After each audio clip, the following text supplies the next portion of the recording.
fireside chat on innovation in stroke prevention, control of hypertension for primary prevention of stroke.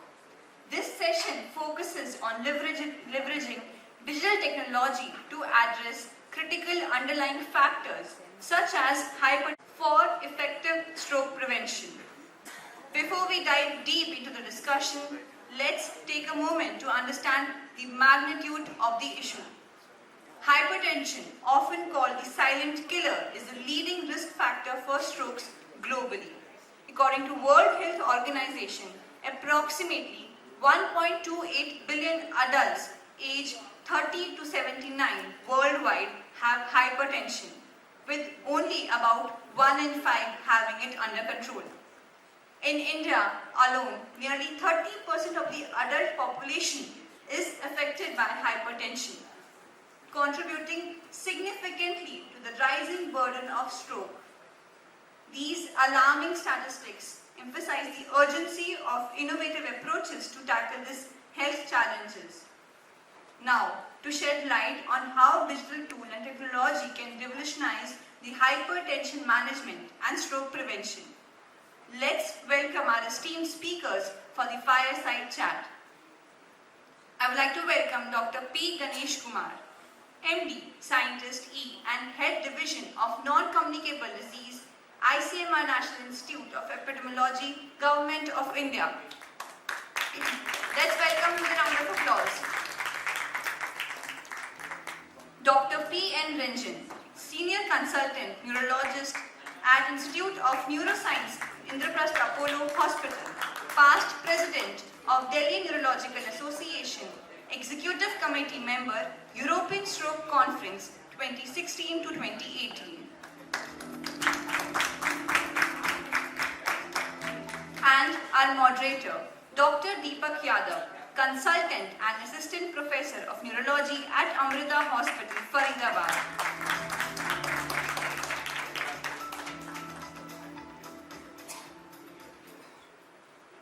Over to you, Dr. Yadav.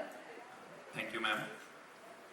I would first like to thank Voice of Healthcare and Dr. Kunal Bairani for the invitation. So, good afternoon, everyone.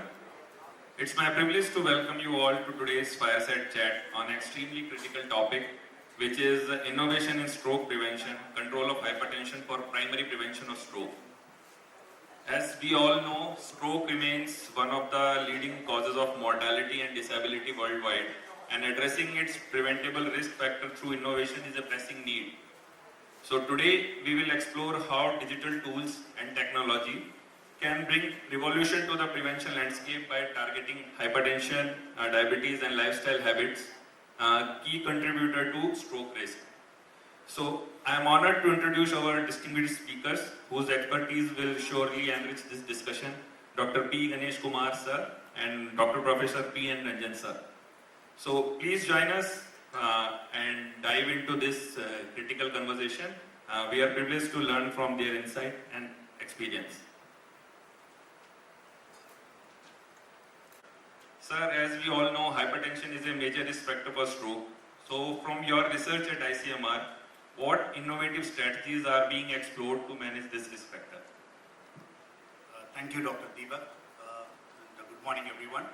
I have some slides which will support my points on that. Can I bring those slides? Yeah, thank you. So this initiative which we started, many of my previous predecessors have mentioned about that, the India Hypertension Control Initiative, which is a multi-partner initiative by ICMR in order to improve the hypertension management at the primary care. And this is now, it started with the humble beginning of 2017-18 with 5 states, 25 districts. Currently we are in 26 states and 154 districts covering nearly some 50 lakh hypertension patients.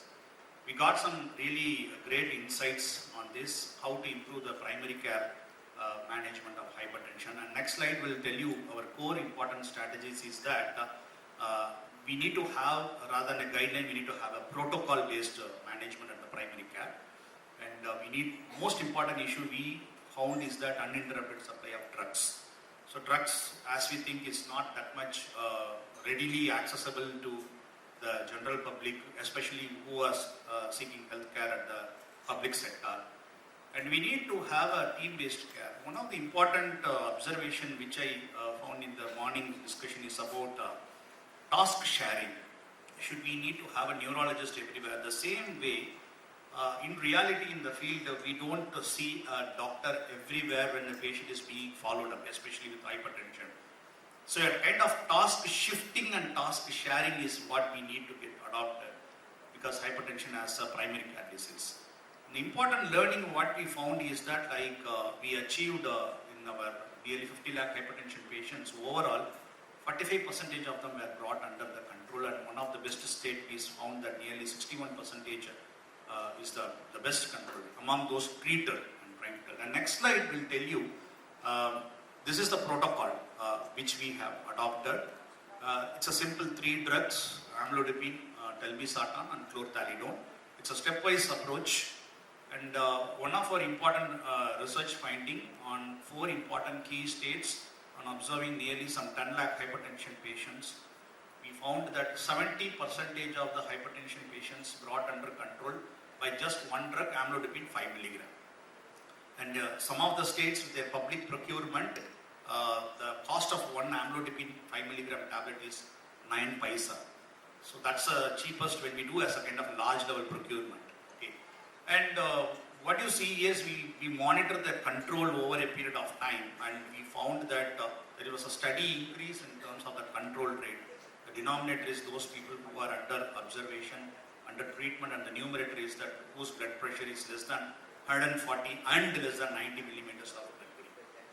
The major issues what we found here is that 3 important things. One is that we need to have a blood pressure apparatus. It may sound little very naive, but that's a reality. A good quality blood pressure apparatus is the most important thing, and we don't use professional grade blood pressure apparatus in order to diagnose and follow up. Second is drugs, and the third is that continuous follow up. We need to know who has come for follow up, who never. We need to follow them up. Dropouts are very high in hypertension and diabetes, especially for hypertension when compared to diabetes, based on our observation. And for the follow-up, when we try to say, the next slide will tell you our the cascade of care is what actually this is an important finding which I wanted to share with this crowd. This is one of the earliest crowd who is going to listen about it. Soon we are going to publish this. Before we start this India Hypertension Control Initiative, we did a community-based survey in order to see the cascade of care. And what you see is that among those people with hypertension, only 60% are aware about their condition. This particular finding is one of the best state. I don't want to mention the state at this beginning because it's yet to get published, and this is the first public domain. I'm trying to share this as aggregated data here. One of the best state is what I'm trying to say. It's a community level survey. Nearly some 40,000 people we have did the survey in one of the district. So 60% are only aware, 40% are not aware. Only 55% are treated, and only 22% are under control. This is the best case scenario what you are seeing. The next slide, we did this in 2024. We repeated this survey after our India Hypertension Control Initiative. No, the previous slide. Previous slide, please. Yeah. In 2024, we found that there is 70% are only aware. So you can say 60 to 70. There is 10% increase. In between, COVID came. Many people were measured their blood pressure when they were vaccinated. Then you can see there is only a modest increase in terms of awareness. Still 30% are unaware about their high blood pressure status. I'm again saying this is the best case scenario. We have seen that nearly only 30% were aware and 70% were unaware situations were also we have observed. Only 60% were treated and 35% were under control. So we have seen from 22% to 35% as the increase in the control rate. I end with the next slide where in terms of this innovations, so we introduced an information system which is called Simple.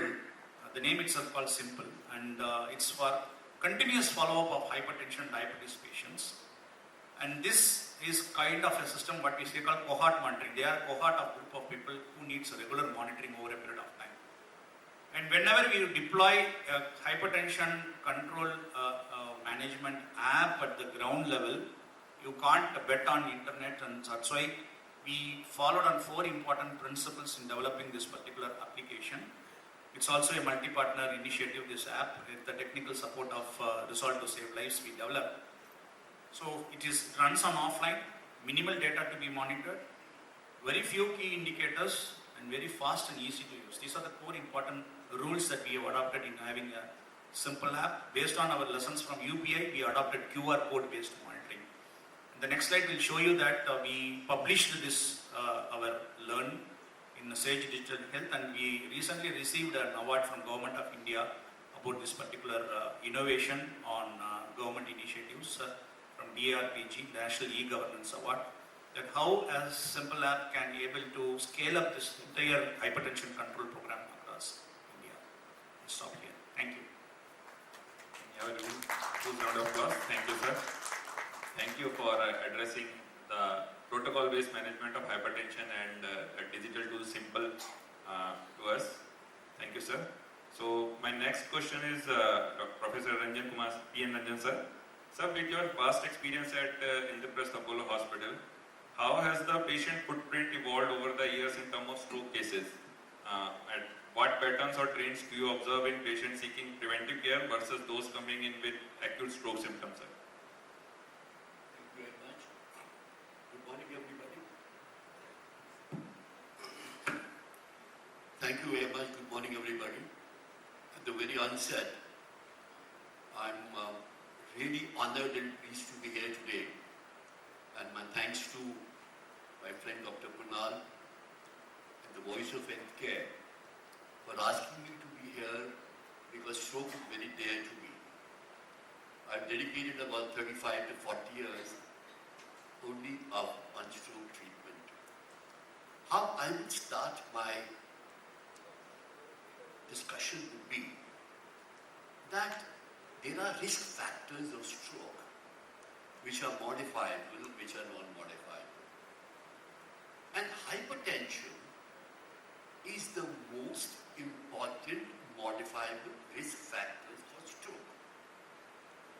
If you are able to maintain your blood pressure to a level which you should, you can save yourself from stroke in about 40 to 50%. So that is the extent of the damage you would do if you continue to have stroke. Hypertension could be a primary prevention, could be a secondary prevention. I, just out of my own interest, took my postgraduate to pick up the first 2,000 patients randomly and see how many of these patients had hypertension. So we categorize them into 4. 1, do you have hypertension? Do you treat yourself? Do you don't treat yourself? And why don't you treat yourself? The biggest of this group was the denial of hypertension.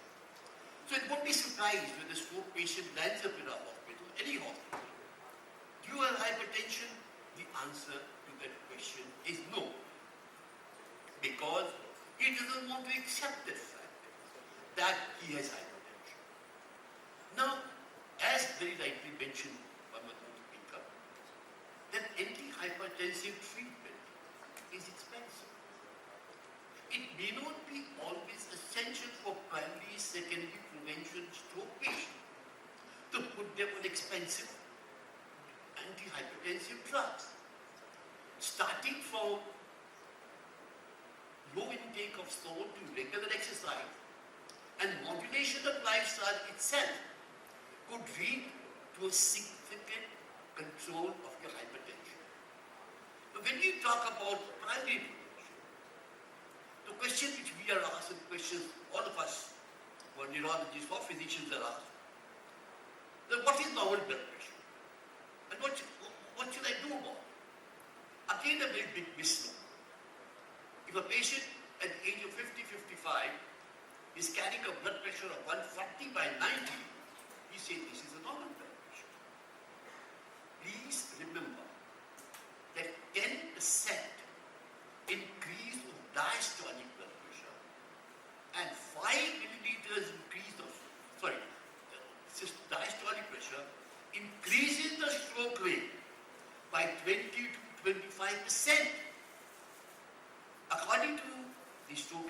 Royal Stroke Association, the ideal blood pressure, which patients won't believe when you tell them, should be not more than 130/80, especially when these stroke patients have associated other conditions like renal disease, etc., etc., which is always there. You like it to be still lower. So the first aspect in neurology, a primary prevention of hypertension, which is, according to my understanding, the most important risk factor for stroke. And how do you do it? Do you check your blood pressure every day? Do you check your blood pressure once in a week? Do you check your blood pressure once in a month? No, it's not possible like that. But yes, if you check your blood pressure and consistently you have found it high on 2 occasions and 2 separate occasions, you should treat your blood pressure. The second aspect is, even more damage is done when you have had a stroke, whether it is hemorrhagic stroke, whether it is an ischemic stroke. Ischemic stroke is the thrombotic stroke, hemorrhagic stroke is the hemorrhage in the brain. You still need to control your blood pressure to the adequate level. Because once you have a stroke, you are at 10% higher chances of having a stroke in the first 1 year. So the prevention of stroke, the treatment of hypertension for stroke doesn't end at 1 month, 2 months. But the treatment of hypertension for secondary stroke also goes on for the rest of your life. So this is the perspective that you have to take. That what an important risk factor you are dealing with stroke, which is preventable, which is treatable with simple lifestyle related phenomena. Thank you. Thank you, sir.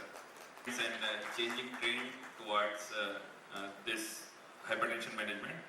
So, in next round of question, we will bring out different perspective over this important topic as a policy maker and as a clinician. So, I would like to ask Dr. P. Ganesh Kumar, sir. Sir, from policy and public healthcare approaches, how do you see public health policies evolving to address hypertension control at a national level? Thank you for that question. Before I put the slides, there is some supporting slides about the policy framework. I would request the AV team to help me to pull the slides. So, as clearly mentioned by Professor Ranjan, that what I have observed in my past 5 years while talking to not just to the public sector but also the private sector, wherever we've been implementing it, there is a strong sense of denial to start the treatment for hypertension do exist not among the patients but among the physicians. We call them as treatment inertia. Okay. So there is a strong inertia among the physicians and as well as the doctors per se with the health system also. When we evoke the conversation with the health system that we need to initiate the treatment of hypertension, then first and foremost thing they say is that you should bet on, even one of the states has clearly told that we don't start on drugs, we will only start on lifestyle modification. But let's think more clearly that lifestyle modification is a supplement, and when we convert that as a kind of treatment and as well as a public health approach, majority of time it fails, except one lifestyle modification, which is salt restriction. There is now a strong policy on which is working on. Dr. Rupa has worked long on salt related research. We found that salt restriction is one of the forgotten public health intervention policy at level. Can you please pull the slides? There's someone in the AV team. Yeah. One of the recent initiative by government of India is something called 75 by 25 initiative. I don't know whether it is.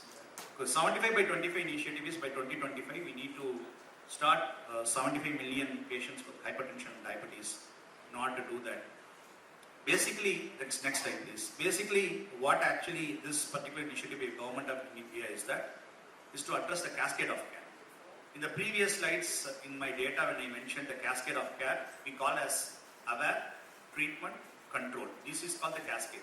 First, the patient should get aware they are having high blood pressure, and then they should be initiated on treatment, and that should also be continuous, which is continuous follow-up. And third is the control.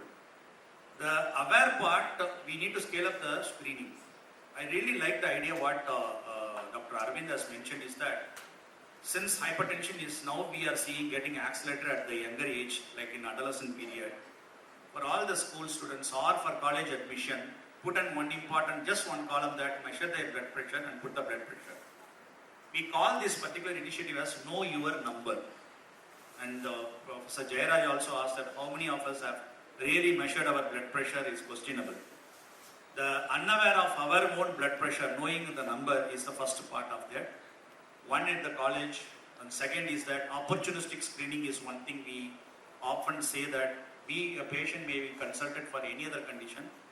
Check the blood pressure by a professional grade blood pressure apparatus, validated blood pressure apparatus. That's very, very important. And then second is treatment initiation. Initiation is not enough. They should be continuously put on treatment, which means follow up. And that initiation should be very simple, which is called protocol-based treatment. And it should not be more complicated. Lot of ambiguity is also there. So let us, how in malaria we have a simple treatment. 3 days chloroquine, 14 days primaquine. Like that, we need to have similar kind of simplified protocol. That's what we, implemented in IHCA. We found it is very effective. Third is, often this particular part is missing, not only in public sector, private sector, everywhere, is that understanding the importance of control. Policy means, what I perceive is not just public sector. It's not only the government's job. Even the policy at the private sector, we need to put it clearly, this is our treatment goal when you are inducting a patient, when you are treating a patient with hypertension.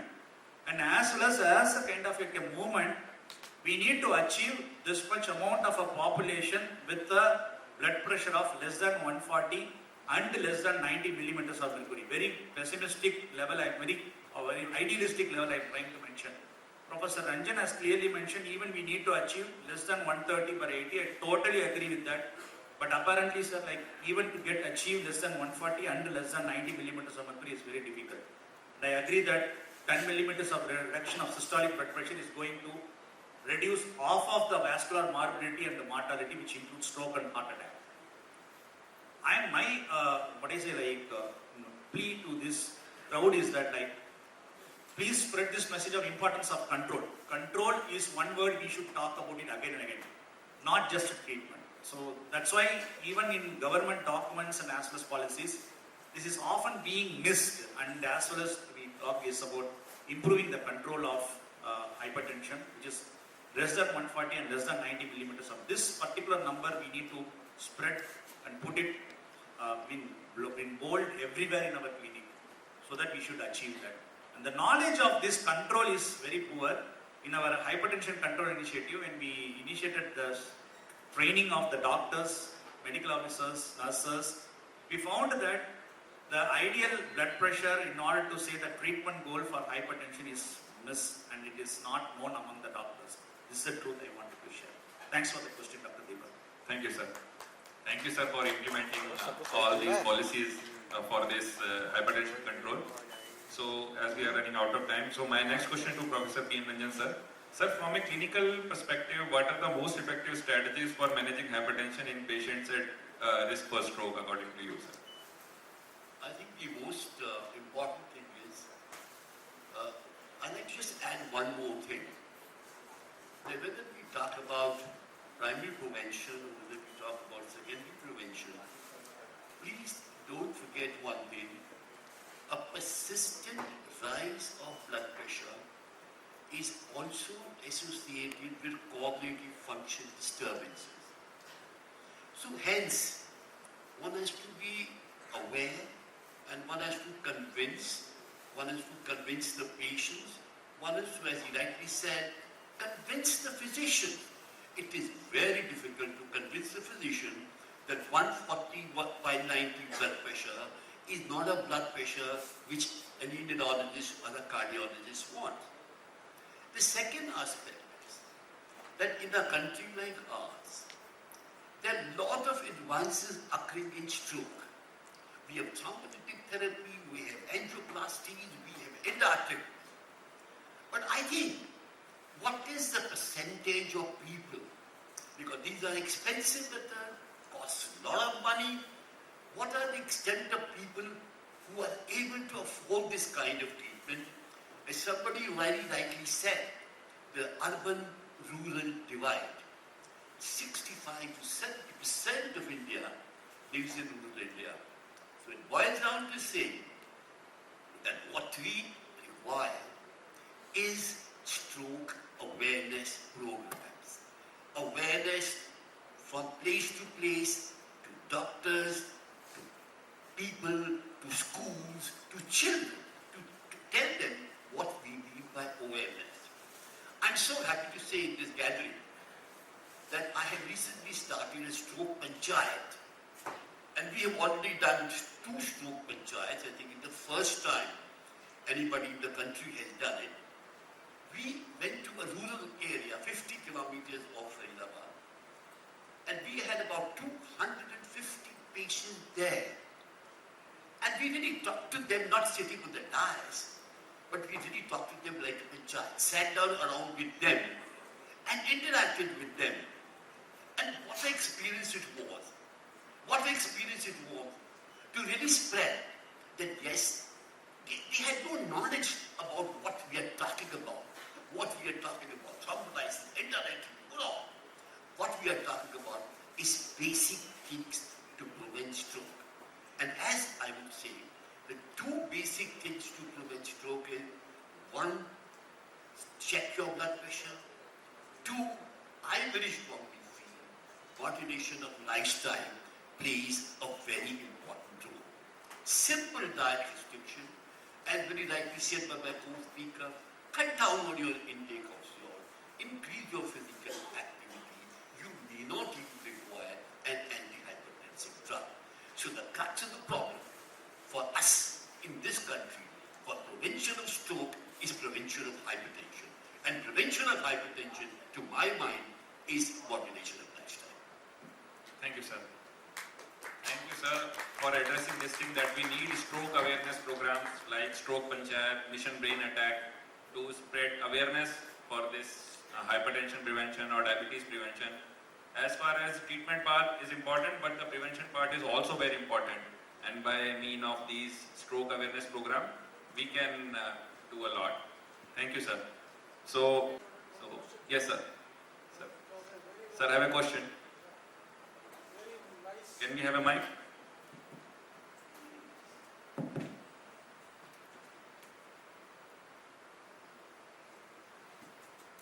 Questions.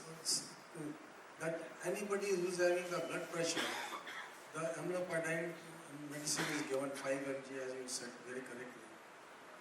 Can after some time when the patient sees that for 3 months the blood pressure is 120 and 80, less than 80, can she stop the medicine? Number 1. The second is cholesterol is also high. Lipid profile, the doctors generally suggest. So in lipid profile, cholesterol is also within the limits for the 3 months. So please advise whether that medicine can continue for the cholesterol as well as amlodipine. This is the question. Thank you. Thank you for the question. Professor. Especially salt restriction and as well as continuous follow-up of hypertension patient and usage of professional blood pressure monitors, validated blood pressure monitors in this. So one is for professional education, another is for community education. Thanks for that. Thank you, sir. Thank you, sir, for this HYPON online course, Hypertension Management. So my last question to Professor Ranjan, sir. Sir, as a past president of Delhi Neurological Association and an executive committee member of the European Stroke Conference, how can neurologists and public health organizations collaborate more effectively to promote hypertension control as a primary prevention strategy for stroke on a larger scale, sir? So I think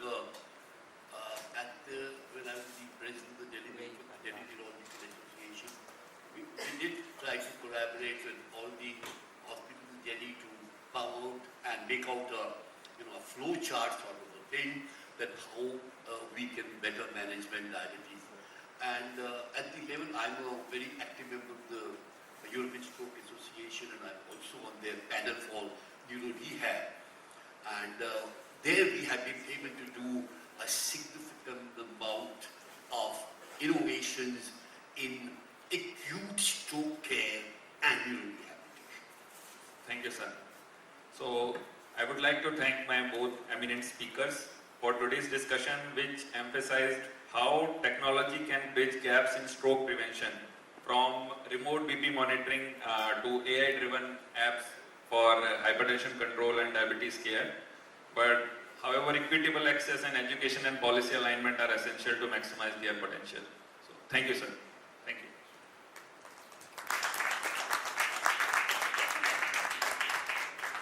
Thank you, Dr. Yadav, Dr. Ganesh Kumar, and Dr. Ranjan for such an engaging and insightful session. I would now like to invite Dr. Deepak Yadav to felicitate our speakers. Dr. P. Ganesh Kumar.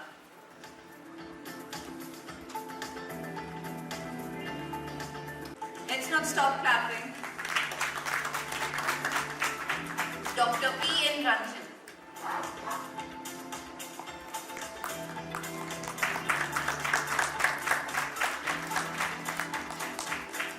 Now, I would like to invite Ms. Pinky Chahar to felicitate our moderator, Dr. Deepak Yadav.